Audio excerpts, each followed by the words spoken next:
Welcome to the virtual live broadcast at lightworker.com. Today is Saturday, November 26, 2011. This is segment 2. Please welcome Sandie Sedgbeer.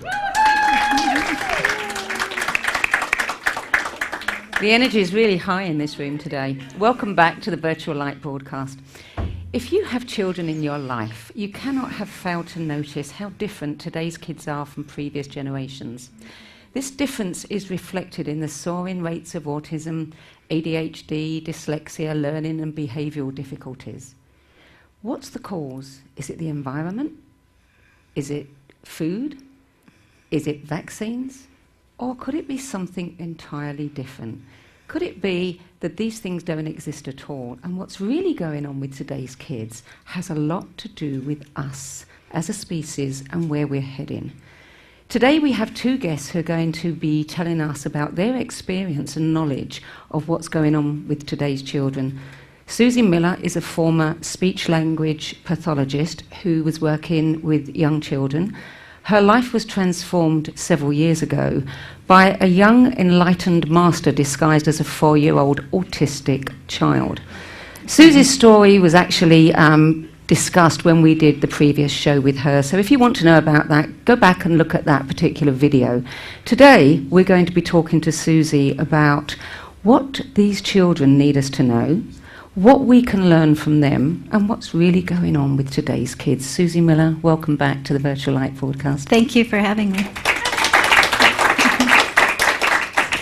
Suzy, this word autism is a very loaded word that is actually, in my opinion, completely distracting us from what we should be looking at. Tell us your take on this. Yeah, as far as I'm concerned, autism, the word autism has more to do with the way the medical community, the educational community looks at this particular set of characteristics. But from my vantage point, it would be awesomeism. And the reason it would be awesomeism is because I see these children coming in at a very high vibrational frequency. And when they come in at this high vibrational frequency, it makes it very difficult for them to be embodied. And yet the fact that they can be here, even to the extent that they are at this point, not totally embodied, but at this very high vibrational frequency, really lets us know something about where we are as a humanity right now.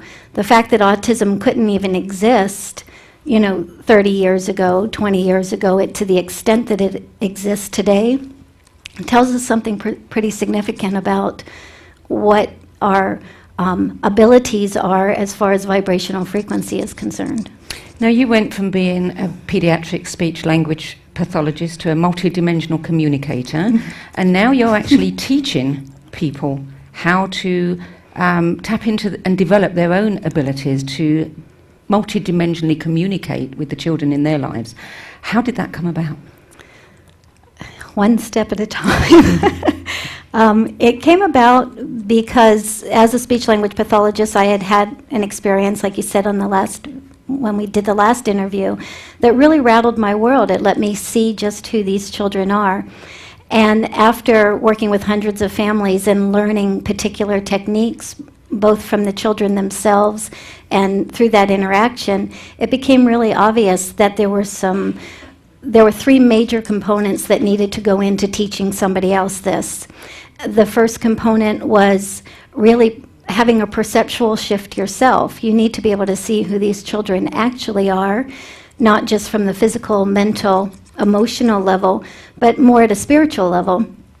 And once that perceptual reality shifts, then you already are looking through new eyes. But the thing that a lot of people forget sometimes is that our alignment to ourselves is really more important in connecting with anybody than anything else. When you're aligned to yourself, you automatically can connect with higher aspects of, interactions, and the children in particular, because that's where they live. So shift in perceptual reality, alignment to yourself, and then connection to the kids.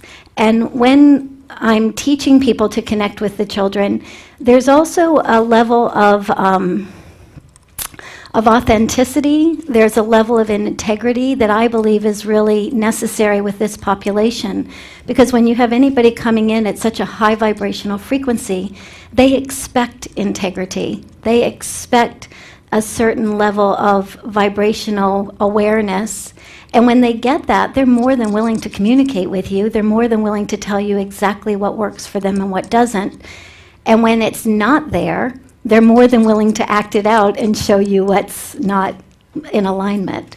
So those three things are really important in this process. Now, you've proven through your career that you can actually bring these children into their bodies, and nonverbal kids that you've worked with are talking. And some of them may not be completely what society would consider normal today, but what is normal. Tell us, how would you shift a parent's perceptions about their children's behaviour? I believe that it has to be through experience. It's one thing to tell somebody something, and that's helpful to begin to have them think in new ways. But what also happens is once people begin to think in new ways, they look for different things in the environment. They look for different things in their children. And of course, what you're looking for will show up, right? You're going to attract what you're looking for. So initially, that one little perceptual shift can help. But I believe we have to take it a step further than that. We actually have to demonstrate to parents that when they shift their awareness, that something actually happens with their children. Their children's behavior changes because of that shift. And once a parent sees that, they're hooked. They'll continue to move forward, because even if it appears to be something that's out of their context, out of their safety zone, they're more than willing to jump into it if it has proven to have some effect for their children. Are you saying that if we have an opinion that a child is naughty, like the old adage, give a dog a bad name and they'll learn it, Yep. that child will reflect that behaviour just because we are holding that And picture? even more so with the population that's known as autistic, because if you are a person who is a high vibrational being and you have not come to this incarnation with your own human emotional baggage, right?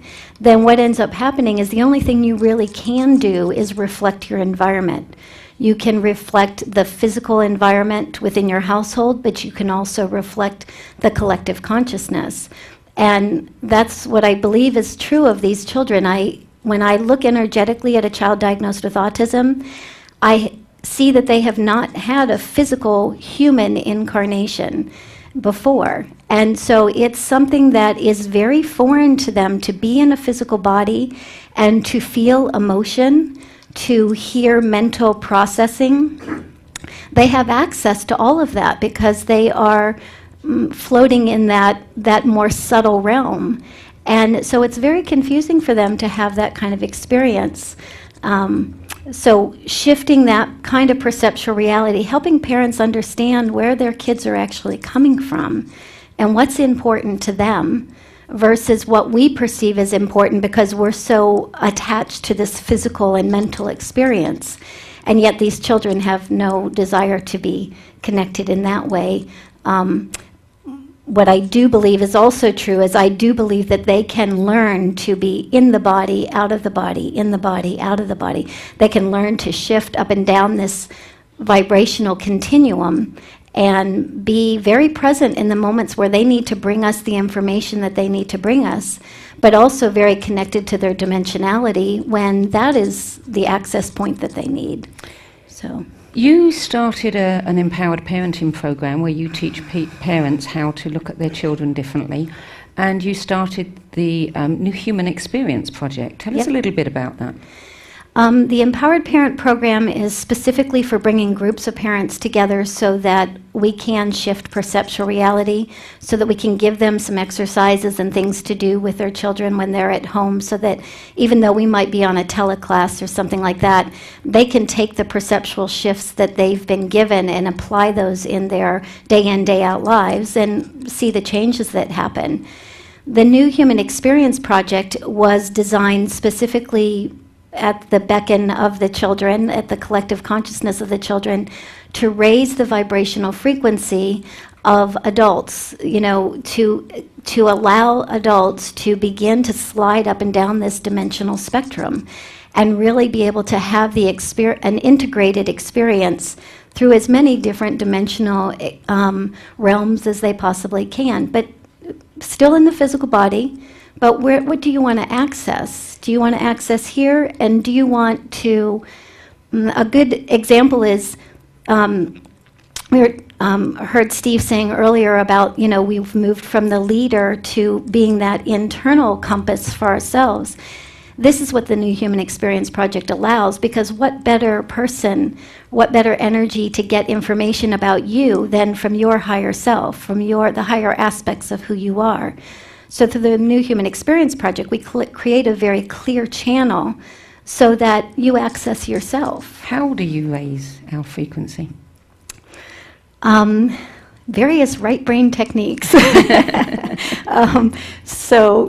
Vocal toning is used, a light language is used, shifting in perceptual reality is used, and also after a period of time, this New Human Experience Project has been going on for a year and a half or so now, and there's also a morphic field. There's a collective consciousness that's built.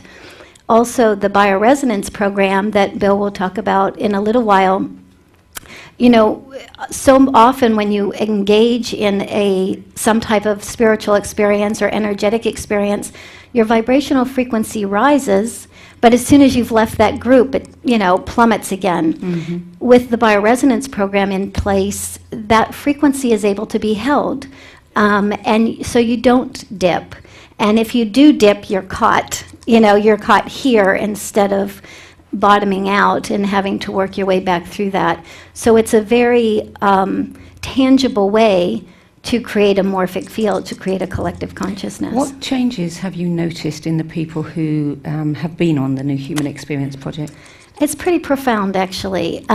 People come in to the New Human Experience Project with their noise, their outer landscape noise, and all the projections and things that are very typical of human. How we kind of want to disengage from ourselves and scatter ourselves all over the place, and it's all about somebody outside of us. And what I notice very first is that they collect themselves up. A matter of fact, that's one of the things that I say at the beginning of every New Human Experience Project call: collect yourself back up. Bring yourself from all aspects of the universe back into your own particular space and align with that. And so that's just what I'm noticing. I'm noticing that people know themselves. This particular cycle of the New Human Experience Project is a little different. We've moved into a service cycle because a lot of these people have been doing this for well over a year now, and they are aligned with themselves, and they understand how to use that in their physical experience, their day in, day out experience. They have enough connection to themselves and distance from the outer noise to be able to respond and to make choices and to be able to get that information from themselves when they have to make a choice. They don't have to go to me or somebody else out there, and a matter of fact, that's the last thing I want them to do. But this last project, this last service project, has been really interesting because we started the call with, what do you know about yourself? And instead, it used to be that they would come on the call and give us information about kind of where they were, what their physical experience was, and then we would move the energy from that place. Now it's, what do you know about yourself? And quite frankly, I was blown away with our first call, which happened just a couple weeks ago in this cycle, because what they knew about themselves, when somebody says, this is what I know about myself, and sometimes it's a little watery, sometimes somebody says, this is who I am. And in the moment they say, this is who I am, you can just feel the presence of that it's in every cell in the body. It's just not a mental concept that's, coming through the throat. So that's pretty impressive. So what would you say is the most incredible story you've heard from a parent who's been part of New Human Experience Project with their child? How is this experience reflected in their child? Well, it's the New Human Experience Project is actually not necessarily just for parents of kids on the spectrum. We have had some pretty amazing experiences in that there is naturally, when you raise your vibrational frequency and when you do that with integrity, and when I mean integrity, I mean that it's cohesive every bit of the way, that you don't have to lose yourself in the process. We had one man come on a long time ago in his 60s, a lovely man, and he came on because his son was 26 years old and was nonverbal, wrote on a whiteboard to communicate, but pretty limited. And he said, I'm coming here because I'd like to telepathically communicate with my child, which was wonderful. And within 2 weeks, he was fully telepathic. And his son, however, was beginning to tell him all kinds of things about the cellular structure of children with autism and what was different in their DNA and in their cells than ours. And I mean, it was just fascinating because, of course, he keeps calling me saying, is this true? Is this really happening? And of course, it all was really happening. It was all very accurate. Have you been able to verify that? Well, yes, we have been able to verify it, and we actually had a 4-way call quite a while back. One of the other people on the New Human Experience Project was a cell biologist, just so happened to be a cell biologist on the program. And so Bill, we had a Skype call one day. It was this young man who was 26, myself, his father, the cell biologist, and Bill, ailing from a creative space worth the bioresonance program. And so the young man would telepathically communicate to me, and he would tell me the information he wanted to tell me about what was going on in the DNA and what was going on at the cellular level. And I have a cell biologist listening to this, and she's saying, Suzy, this is plausible. He's talking about accurate stuff here. And then I would simply say to his father, who was sitting next to him in their hometown somewhere, Tyler, did I get this accurate? And he would write yes or no on the board. And Bill was able to pick it up on the bioresonance program, and the bioresonance program at the same time is reading all of this information about cells and peptides. We were talking about the peptides and things like that. So pretty amazing stuff. It was a wild call. How many times do you get to have a call like that? Yeah. So your practitioner certification process, you're actually teaching practitioners, people to become practitioners, to do what you do, to communicate multidimensionally, and all kinds of people are now doing this program. Yeah. Tell us a little bit about that. It's amazing. One of the things that's just blows me away every single time is these people are coming from all different walks of life. You would expect teachers and therapists and parents who were wanting to have that next level of communication with their children to be ready for this kind of process. But we're getting also people who say, I was a structural engineer, or I was a dentist, or I was and I just feel like these kids are calling me right now. We've had several people who have gone in as volunteers who are retired and went in as volunteers to work with children, and they ended up working with children that were diagnosed with autism, only to be completely altered by who these children were. And then they're trying to find a place to come to integrate all the experience that they've had so that they can actually put that into words for themselves. And so we have a lot of people showing up from that vantage point too. It's amazing. So this is in a way, it's a whole new industry business that you're creating. Yeah, it's pretty cool to certify people in awesomeism for your profession. Absolutely, something that never existed a few years ago. Absolutely not. So what do the kids want us to know? They want us to know, especially within the last probably even month, that we are closer than ever to being able to experience them in physical form, but more importantly, to experience ourselves up and down that multidimensional continuum. We are right there. With this population coming in at a 6th, 7th, 8th, 9th dimensional frequency, never having a physical form before, never being able to fully anchor themselves here on the earth, we right now, with the energetic patterns that are going on, have never been closer to linking that up. So those of us who have been playing in this work for a while and continuously raising that vibrational frequency, all of a sudden that hook into that 6th dimension, that 5th, 6th, 7th dimension is very plausible. And there is an overwhelming thrill among the collective consciousness of the children that we are so close. There's also they also would like us to know that they are not, they're not here to, obviously, to look just like us, and I've said that several times before, but when they actually learn the importance of this physical vehicle and the fact that they have come here to have this physical experience, I think that you are going to see, once this really anchors in, you're going to see changes in technology, changes in medicine, changes in communication, like we've never seen before. And it's not necessarily that these particular children are going to be saying, this is how you change the technology. They are the vibration of it. They tell me all the time, we are the new technology. We are the new forms of communication. We are the new medicine. And when you look at everything that's falling apart right now in their midst, you know, it's all of the things that they will be the new of. Are you saying that the children are the prototype of who we're becoming? Absolutely. Absolutely. There's a wonderful story that I'd like you to tell again. I know you've told it many times, about a child who literally was changing the cellular structure of the food he was eating. Yeah. Yeah. I mean, that's an amazing story. Can you share it? Yeah, a lot of parents, when they call me, parents have questions from all kinds of different places, and the food question is a very common question. Should my child eat this? Should my child eat that? And also, when I'm interacting with parents, I'm not interacting with them from the level of speech-language pathologist or counselor or that kind of thing. I'm just simply tapping into the children and asking the children what they want the parent to know, because it's, quite frankly, it's very different for every child. I mean, we wouldn't expect every adult to have the same desires.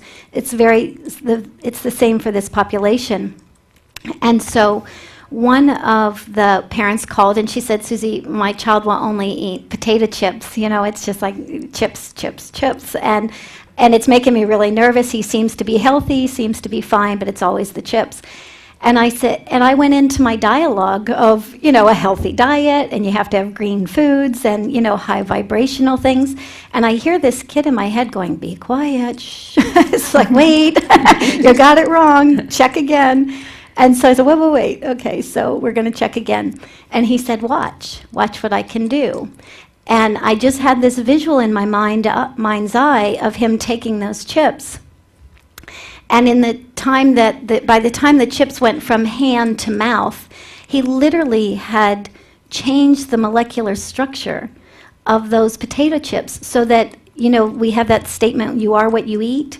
In this case, it's not true, because he made the food what he needed it to be for him. So he changed the frequency of the food to match the vibrational frequency of who he is as a 7th, 8th, 9th dimensional being. And so it kind of puts a whole new twist on, you know, what are we feeding our kids and doesn't matter? You know, who do we take our kids to see and doesn't matter? Yeah. Well, this you said, you know, they are the new technology, the new medicine. Yes. We will become the medicine for ourselves. Yes. We will have it all there at our own fingertips as a species. And this is one of the things that we miss, because we're so focused on this population at a physical level and at a mental level. We're looking at their experience and their behaviors, and we're saying, oh, they're broken, something's disordered here.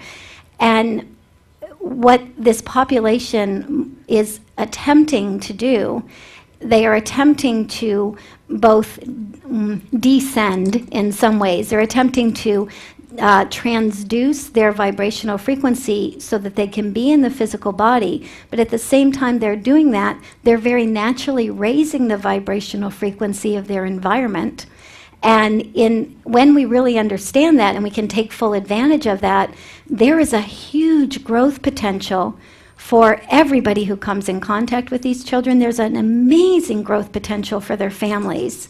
I mean, I've never seen a population of parents who have chosen to fast-track themselves so dramatically in one lifetime. And they don't always know that. They don't always know that they've consciously chosen that.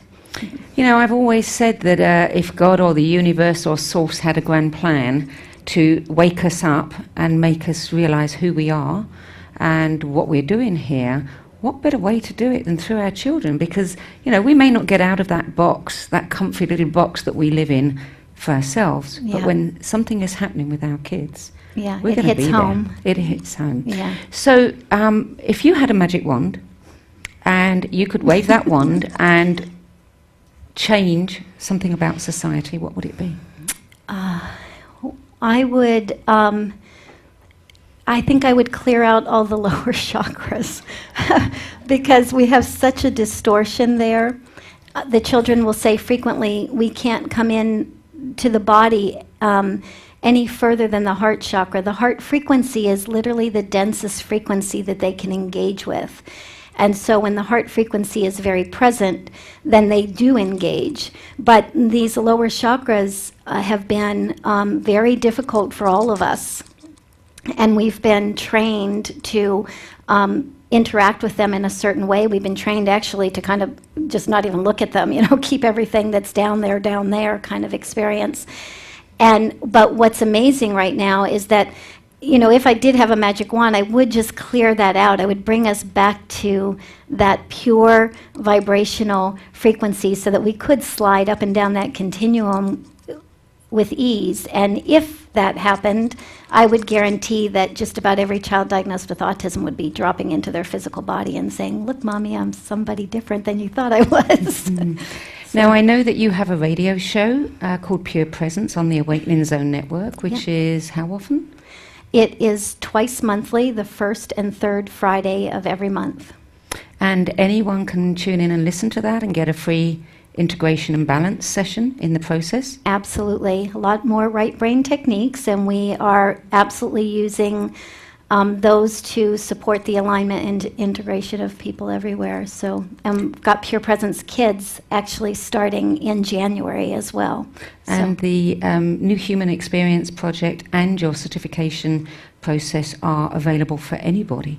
Absolutely. Absolutely. The certification process, those individuals truly are people who are not just interested in getting a piece of paper that says I'm certified and working dimensionally with kids, which would be interesting in itself, but they're very interested in shifting the collective consciousness as a whole. So it's a wonderful population to work with. I'm having a lot of fun with them.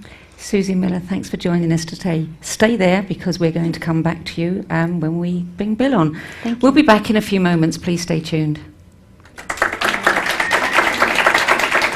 Move to the other.